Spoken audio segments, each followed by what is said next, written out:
Tata Negara yang juga mantan Menteri Sekretaris Negara Republik Indonesia, Yusril Iza Mahendra mengatakan, Tentara Nasional Indonesia merupakan bagian dari rakyat, maka setiap permasalahan yang dihadapinya harus mengedepankan prinsip musyawarah mufakat sebelum menempuh langkah hukum.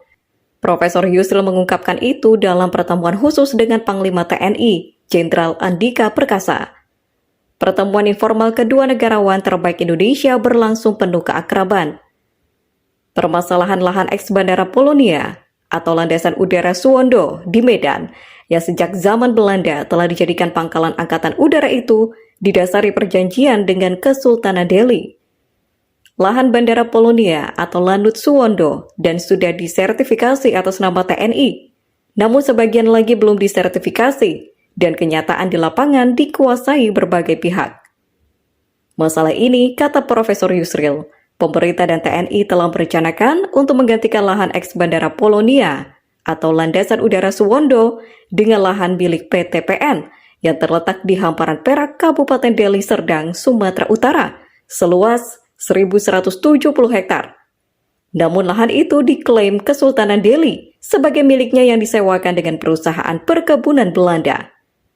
Meskipun perusahaan Belanda telah dinasionalisasikan pemerintahan Bung Karno pada tahun 1950 dan saat ini dikuasai dan dalam pengelolaan PT PN, masalahnya Sultan Delhi berpendapat nasionalisasi atas perusahaan tidak menasionalisasikan lahan yang disewa Belanda dengan Sultan Delhi. Disinilah permasalahannya. Klaim Kesultanan Delhi berpotensi menimbulkan persoalan hukum yang serius, meskipun PT PN 2 mengaku telah memiliki sertifikat HGU atas lahan tersebut. Menteri BUMN Erick Thohir disebut-sebut akan menghibahkan lahan HGPU PT PN 2 tersebut kepada TNI. Sementara, Sultan Delhi menganggap lahan tersebut milik kesultanan yang disewakan pada perusahaan Belanda pada masa lalu.